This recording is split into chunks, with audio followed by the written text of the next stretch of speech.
Hello ladies and gentlemen, welcome to Tousi TV, your global news channel. We come to you guys with some breaking news from the Middle East. Hamas and the Islamist leadership of Gaza have made a huge mistake, thinking that they are now calling the shots, thinking that they are now in charge.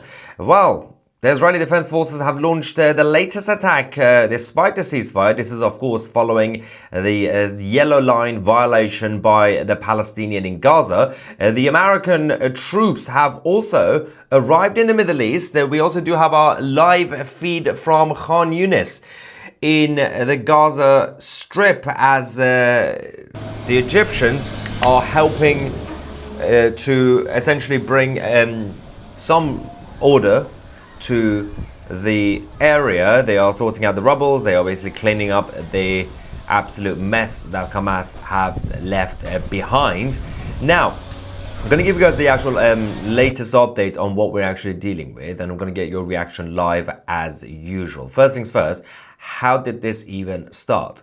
Well, the Americans have been sent to the Middle East. The US Army troops have now arrived at Tel Aviv's Ben Gurion Airport. They did arrive on two C-17 aircraft to join a military coordination. There's going to be basically a whole civil and military center set up by the Israeli government, and the US military are not there. The center is essentially tasked with monitoring the Gaza ceasefire and also to help facilitate humanitarian aid delivery.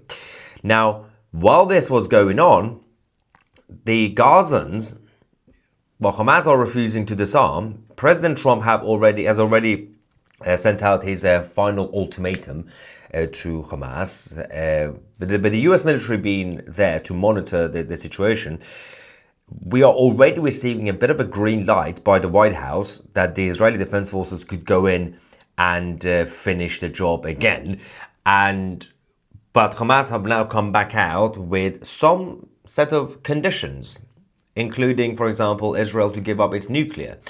If Israel doesn't give up its nuclear, then Hamas will not disarm. Again, they think that they are in charge. Let's not forget that the Israeli Defense Forces still control the majority of the Gaza Strip. They only withdrew recently to a yellow line just around the center. Now, following the yellow line violation, the IDF carried out the latest airstrikes and eliminated 11 members of the Abu Shaban family. They were returning home, allegedly, after the displacement that happened over the last couple of years. They did cross the yellow line, and despite the warnings, this continued to happen. Now, of course, the IDF soldiers are on standby, they're on alert, because they've been told, well, this is a ceasefire, you're not supposed to be doing anything, but if anybody crosses the line, you need to be alert, because anything could happen. They might say they're a civilian, they might not be civilian, you don't know anymore, because these guys, the Islamists, don't tend to always wear their uniforms. They wear their uniforms, the green uniforms with the green flags of Hamas, only when they are in a safe place, when they feel confident about it. Now, in terms of Hamas refusing to disarm, this is where it gets complicated, because the Americans have said, we don't really care about your demands. You have to disarm immediately. That's not happening.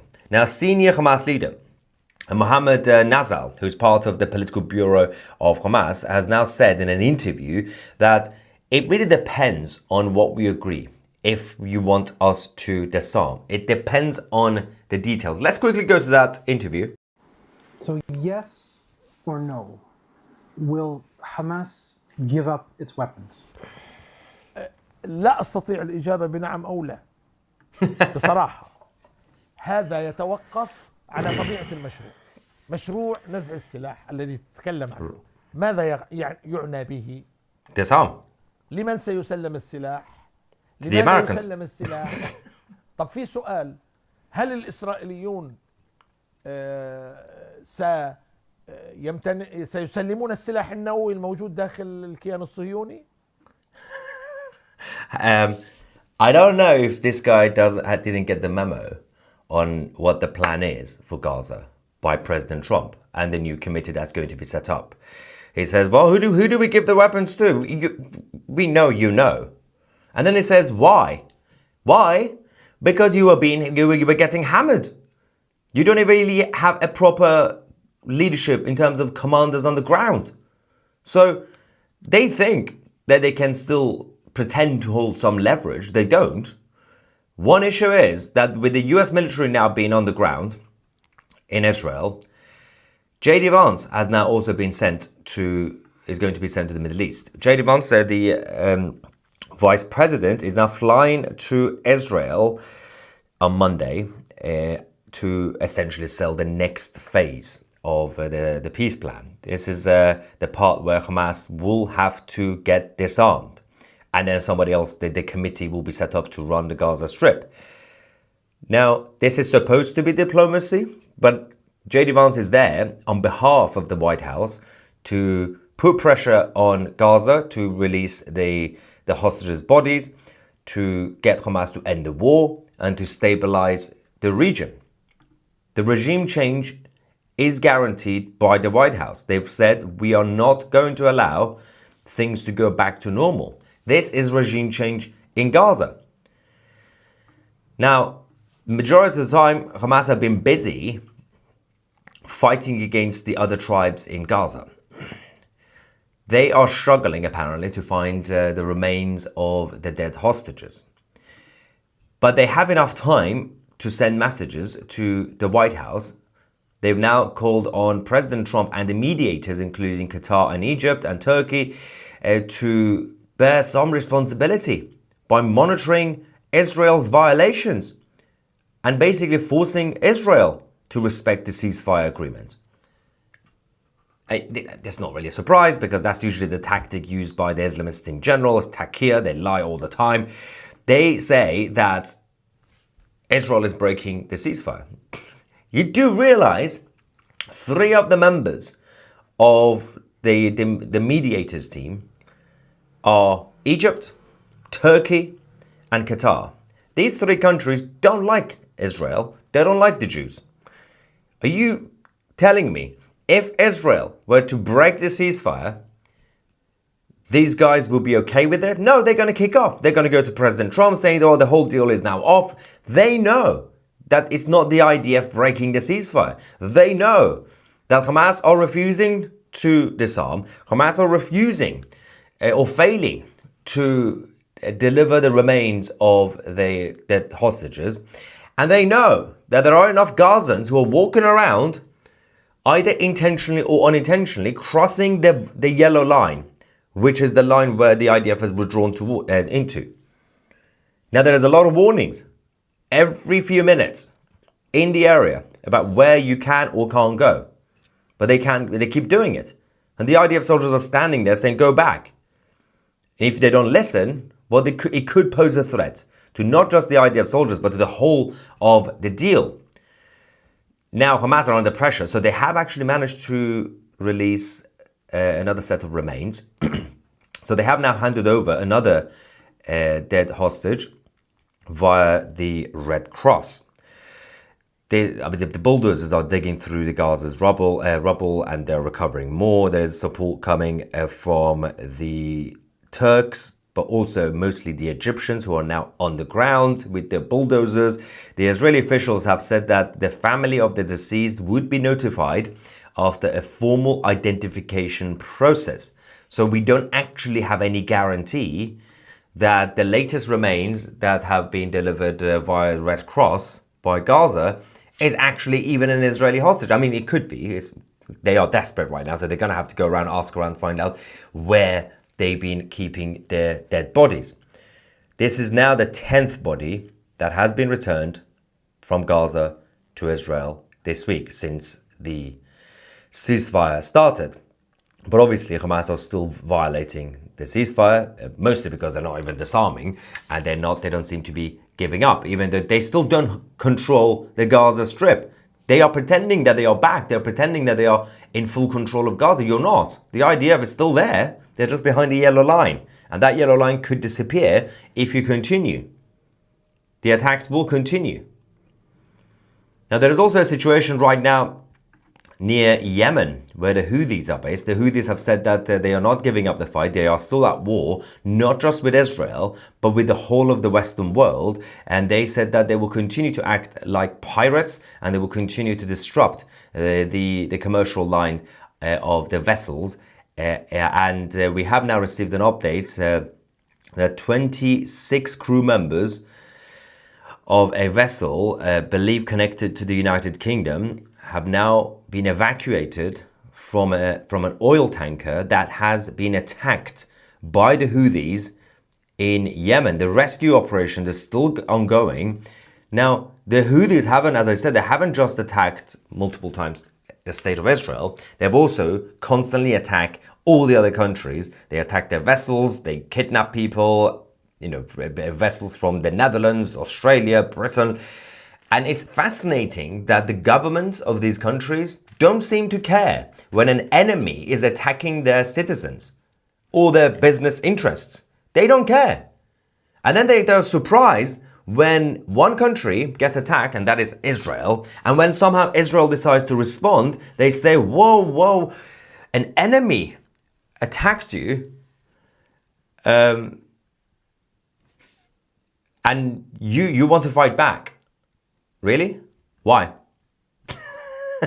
So they seem to think that defending yourself is abnormal and making concessions with the enemy is normal. No. The only two governments right now, when it comes to the Houthis in Yemen, that care about fighting back, it's called self-defense, is the State of Israel and the United States of America. That's it. The others are absolutely clueless. That's the reality of the situation. Now, as they continue to clean up the mess in Khan Yunis, and of course they're also trying to recover more remains of the hostages. We're going to get some reaction from you guys in the live chat. So we have a super chat from Ivan saying Hamas no longer have a clue. I don't think they ever did. I mean, they did the whole attack, but all the memos and the diaries and everything else that came out from Yahya Sinwar and the leadership of Hamas that proved that they didn't actually know what was going to happen on October the 7th, 2023. Some of the leadership of Gaza, they were delusional. They thought, because obviously the Islamic Republic said, yeah, go do whatever you want to do. They seem to have been promised that once they attack Israel on that day, there is going to be a full-on invasion from the north, from the east, everywhere, from the south. That didn't happen. Obviously, after a day or two, we had started getting rockets being launched by Hezbollah in Lebanon, but that's not really the same thing as a ground invasion. These guys thought if they go into Israel, Israel is going to fall. Okay. Katharina from Australia, thank you. We have Sandra, who's not happy, saying Maya is being stupid and stubborn for refusing to appoint moderators. No. You can call me stubborn, you can call me stupid, but you know what's stupid? Not knowing that there's a button in the live chat. That is very, very stupid. So essentially, if you don't like people in the live chat, if you don't like them saying things you don't like, right? Because you're an emotional soul, a sensitive flower, there's a button called block. You could block them. It's ingenious. It's this new technology. It's been created. It's the Jews are behind it. The Jews created it. You can block people. Yes, if you don't like them, you could block them. Yeah, we don't do moderators on the channel. We have free speech. You can say whatever you want, even if you want to insult me. The only thing is, I'll go through the live chat after each live stream. If anybody copies and pastes like an absolute nutter, that's spamming, then yeah, he will be banned. That's a different situation compared to people saying mean things or vile things. Okay, anyway. Gary says, who gives a stuff about mods? Sensitive flowers, I guess. Skibad says, yes, Tousi, no censorship. Yeah, it's just a waste of time as well. Also, you can't really control everyone, even if you have moderators. When you have obviously a channel, we now currently have almost 14,000 people watching live at the same time.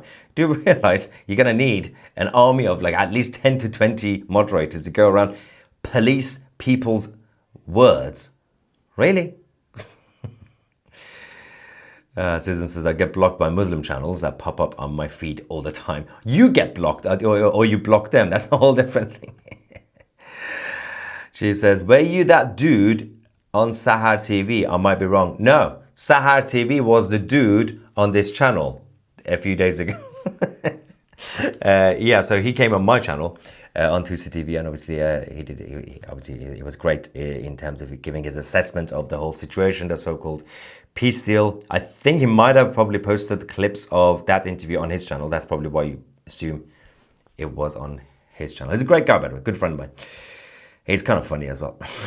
If you haven't subscribed, make sure to subscribe to Sahar TV. All right. What on earth? I just blocked someone random to see if it works. You just blocked someone random to see if it works. It's sort of like a crazy person becoming president and say, well, there's a red button. I'm just going to press it to see if it works. All right. What?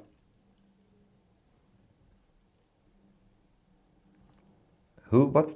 It's not up to us to judge them. Ooh. We are just here to make sure you keep the appointment with the one who will judge you. That got very deep very quickly. I thought this was going to be a practical comment about Hamas. Anyway, Bogdan says, this ceasefire was the biggest mistake. Sure, the hostages were released, but Hamas still refuses to follow all promises. Well, the thing is, it's not necessarily it was a risky move. It was always going to be a risky move, the whole deal. But Hamas don't really hold any leverage. They don't really hold any power. They don't control the Gaza Strip. That's one. It's not like they're back. They don't have any hostages anymore. I mean, yes, the dead bodies are still important to the Israeli families, but geopolitically, it's not really that important for them to think that if we just keep the bodies, then America is going to leave us alone. And thirdly, there is no way that they can find a competent leadership when it comes to commanders on the ground. The only situation here is that you can even solve the Gaza problem.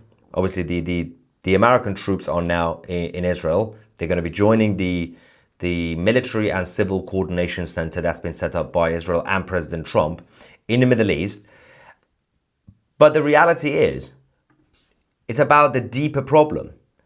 So imminent Islamist attack on Israel and the West goes back to the Islamic Republic of Iran.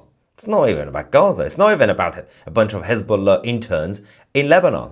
It's not even about the Houthis who still use their fax machines. It's about the IRGC. That's the imminent threat. Long term, there is a poison, and that's the ideology of Islam. And that poison is actually being spread in the West even more than the Middle East. The Middle East are cleaning up this mess. Saudi Arabia, UAE, and all these countries are pushing out the Islamists. It's in their interest to do it. We have Western governments, including mostly in Western Europe, and countries like Canada, that open their doors. Although, it's not really just about Europe or Canada. We also had the same problem in the United States. As we reported yesterday on this channel, under Joe Biden, one of the Hamas members, who was a prominent figure on October 7th, 2023, when they invaded Israel, he was granted a visa and permanent residency by Joe Biden's administration. Only now that President Trump is back, the Department of Justice have been going around trying to find all the criminals, and they have arrested this man. He's going to be punished and he's going to be deported. So they have been infiltrating everywhere, including the US. If you don't know what's going on, just go to Michigan, see what's going on in Michigan.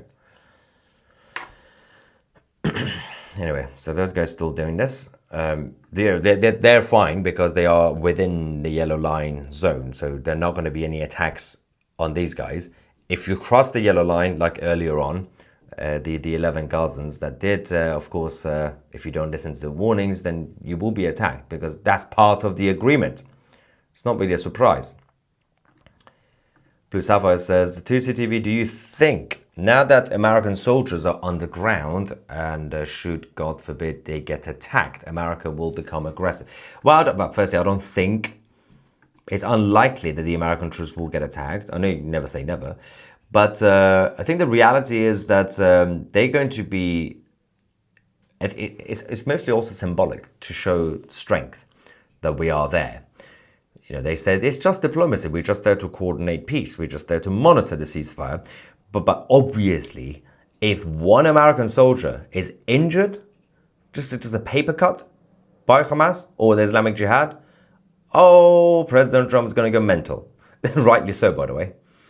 So I think even the Hamas guys know this. So I don't think they're going to be that stupid, unless they accidentally think that they are hitting the IDF and they just hit the Americans. So what they are doing now, Hamas don't really have the capability to attack anybody. So they don't even control the Gaza Strip despite the ceasefire. What they want to do is just poke the bear. They're trying to, the actual so-called leaders who are not in Gaza, they are in Egypt and Qatar, and a couple of them are in Turkey, which I'm not really sure why we allow that to happen, considering Turkey is supposed to be a NATO member. Those guys, they are using the Gazans on the ground, and even the Hamas officials on the ground, as pawns. They are basically using them to try to manipulate the peace plan, because they want to get what they want to get. They probably need some sort of reassurance that Mossad is not going to go after them. Because these guys, they might be living in Qatar, for example, but they're not that free. They don't feel free. They don't feel that they could just walk around, go to a supermarket, because they think any moment Mossad is going to come and find them. They probably need some sort of reassurance that that doesn't happen. Because the agreement says Israel shouldn't attack Gaza. They didn't say anything about hitting them elsewhere. Now, Karen says, you are right about Michigan. I grew up there. It's a bit of a mess. It's also become extremely difficult because one issue that we have is that those areas, they have a lot of cultural Muslims, but it's mixed with everybody else, and it becomes problematic. Anyway, we are going to get some more updates on the American troops who are now on the ground in Israel for, obviously, peacekeeping, to monitor the situation. I think more will be joining them, and they're not going to be involved in any attacks, obviously. So unless Hamas decides to attack them, which is highly, highly unlikely. But the IDF have launched their attacks. There is a smoke coming out, by the way, of the Gaza Strip. I did have the live feed. There we go. I can show you this. This is actually from the Gaza border, live. There we go. Oop. Okay, so you can see on the left-hand side, well, close to the middle, the smoke still coming out of the Gaza Strip. This is the IDF obviously hitting the Gazans. There is someone in the live chat who doesn't understand how words work or language, basic English language. It says, this Tousi is clickbait. IDF have not launched an attack. I'm literally showing you, literally showing you the smoke coming out. 11 Gazans have been eliminated in the latest, obviously, attack, which again, for the record, the IDF has not broken the ceasefire. It was the Gazans. So anyway, this person who is literally watching the live feed saying this is clickbait, Israel, the IDF have not launched an attack. Yes, they have. And the US troops are peacekeeping. That's literally what we said.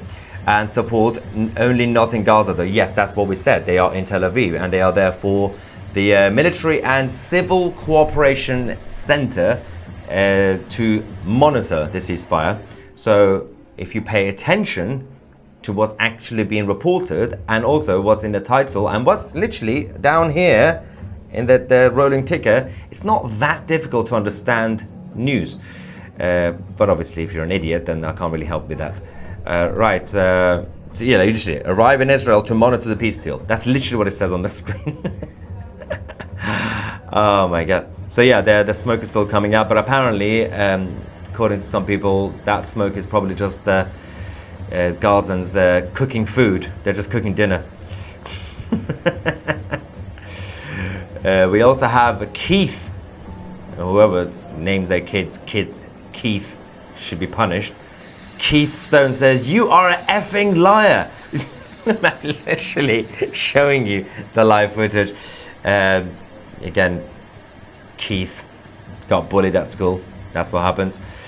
Anyway, so there is. Do we have any sane human in the live chat? Crazy people everywhere. It is Saturday, to be fair. The crazies come out the weekend.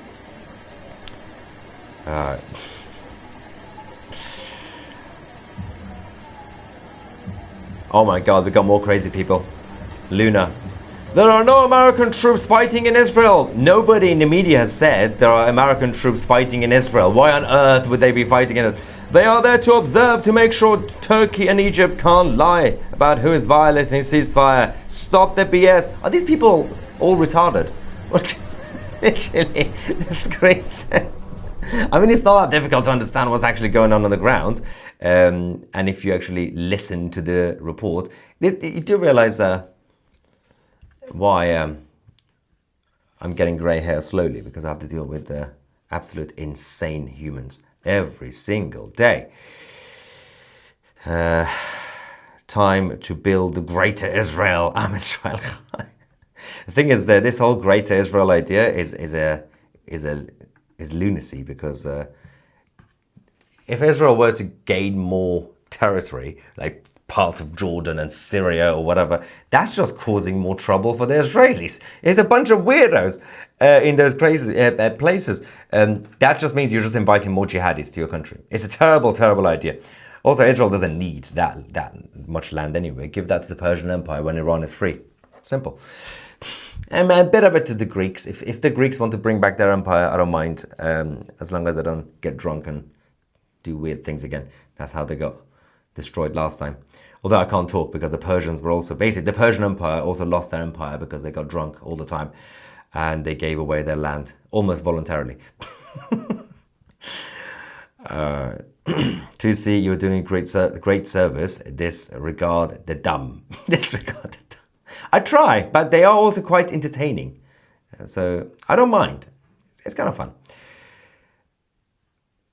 Anyway, so I'm just going to get some quick updates. As you can see, that's clearly a fake smoke coming out of Gaza, according to the crazies in the live chat. There is some more development in terms of... so apparently in terms of the cost to rebuild Gaza, it's going to be slightly expensive, as you can imagine. J.D. Vance, who is going to be on his way to the Middle East, he's going to be traveling to Israel on Monday. Part of the reason he's doing that isn't just to be the messenger from the White House, it's also to go and meet with the American troops who are just going to be standing around doing nothing for a while, because the American troops are not going to be involved with anything until Hamas have disarmed. And the new idea is, instead of using the American troops, President Trump has said the US troops will stay in Israel as they are now. I will give green light to the IDF to go in and disarm Hamas, how's that going to work? What do you think Israel has been doing for the past 2 years? You can't just send Israel. You need to send the whole of the committee. Everybody from Egypt and Turkey and Saudi, all the countries who are involved, you need to get all of them to go in on the ground, knock on doors, take them, arrest them. But this whole disarming Hamas thing is basically on Hamas. Like, what do you expect Israel to do? To go back in and attack them? What do you think they're going to do? They're going to go hide in tunnels and use Gazans as a human shield? It's not going to work. But the idea is that J.D. Vance is going to go to meet with the US troops, boost morale, and to tell them, don't worry, you just stay here.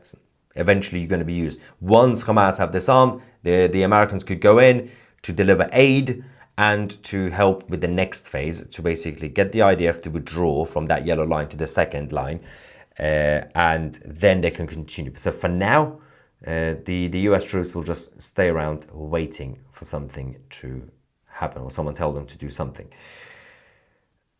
Now, Ivan says, is it weekend release at the Nut House? Yeah, that's where the crazies are at, Ivan. Yep. We must take all of our land back. Who? Which one? Adam says, 75% off, and I promise to post only positive and supportive comments. Okay, I do that anyway, but that's beside the point.